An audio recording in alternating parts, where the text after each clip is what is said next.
பிடிச்சலாம் சாப்பிடுவாங்க. பெல் பட்டனை ஹிட் பண்ணுங்க. ஹலோ ஃப்ரெண்ட்ஸ், இன்றைக்கி நாம் பார்க்க போகிறது கோதுமை ரவை உப்புமா. ரொம்பவே பர்ஃபெக்டாக கோதுமை ரவை உப்புமா எப்படி செய்கிறதுன்னு பார்க்கலாமாங்க. ஒரு பேன் வச்சு நல்லா காஞ்ச பிறகு அது கூட கொஞ்சமாக எண்ணெய் சேர்த்துக்கலாம். எண்ணெய் காஞ்ச பிறகு கடுகு உளுத்தம்பருப்பு போட்டு தாளிச்சிக்கலாம். இது கூட கொஞ்சம் எம்மியாக்கிறதுக்காக நான் வேர்க்கடலையும் முந்திரி பருப்பும் எடுத்து வச்சுருக்கேன். பச்சை வேர்க்கடலை தான் எடுத்திருக்கேன். வறுத்த வேர்க்கடலை விடையும் பச்சை வேர்க்கடலை சேர்க்குறப்ப எண்ணெயில் ரோஸ்ட் ஆகி நல்லா கிறிஸ்பியாக கிடைக்குது. அதனால் பச்சை வேர்க்கடலையே யூஸ் பண்ணிக்கோங்க. இது கூட பச்சை மிளகாய், கொஞ்சம் பெரிய வெங்காயம் இதெல்லாம் கட் பண்ணி சேர்த்துட்டு கூடவே கொஞ்சமாக பொடி பொடியாக கட் பண்ண இஞ்சியை சேர்த்துருக்கேன். ஒரு நிமிஷம் இது எல்லாத்தையும் வதக்கிக்கலாம். ஒரு 2 பிஞ்ச் உப்பு சேர்த்து வதக்கிறதுனால இது குயிக்காக வதங்கிடும்.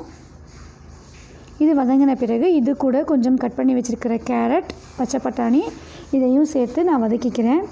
கூட நான் 1:3ன்ற அளவில் தண்ணி சூடு பண்ணி வச்சுருக்கேன், அதையும் சேர்த்துக்கிறேன்.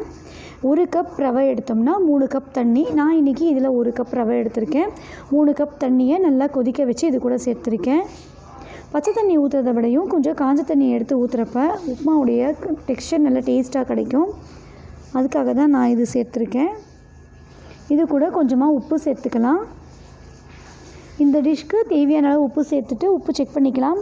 கொஞ்சமாக உப்பு உரப்பாக இருக்கிற மாதிரி சேர்த்தா தான் உப்புமா சாப்பிட்றப்ப கரெக்டான உப்பு இருக்கும். அதனால் உப்பு சேர்த்து தண்ணி இன்னும் கொஞ்சம் நல்லா கொதித்து வரட்டும், மூடி வச்சிடலாம். பாருங்கள், இதெல்லாம் நல்லா கொதிச்சிருச்சு. இப்போ நாம் சிம்மில் அடுப்பை வச்சுட்டு நம்மளுடைய ரவையை சேர்த்துக்கலாம். வெள்ளை ரவை தான் கட்டிடும். இந்த கோதுமை ரவை எப்பயும் கட்டாது. அதனால் நாம் எந்த ரிஸ்க்கும் இல்லை, ஈஸியாக செஞ்சிடலாம். ரவையை சேர்த்து ரொம்ப கலந்து விட வேண்டியதில்லை. 1-2 கலந்து விட்டுட்டு மூடி வச்சுடுவோம். அடுப்பை சிம்லேயே இருக்கட்டும். கரெக்டாக ஒரு 5 நிமிஷம் ஆன உடனே பாருங்கள், இந்தளவு பர்ஃபெக்டாக குக் ஆகிருக்கு. இப்போ இதை லைட்டாக நல்லா கலந்து விடலாம்.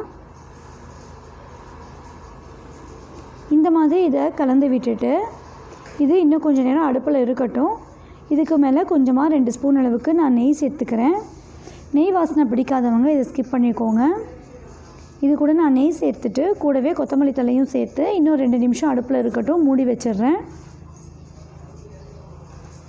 கரெக்டாக 2 நிமிஷம் வச்சுட்டு இதை ஓப்பன் பண்ணி பார்க்கலாம்.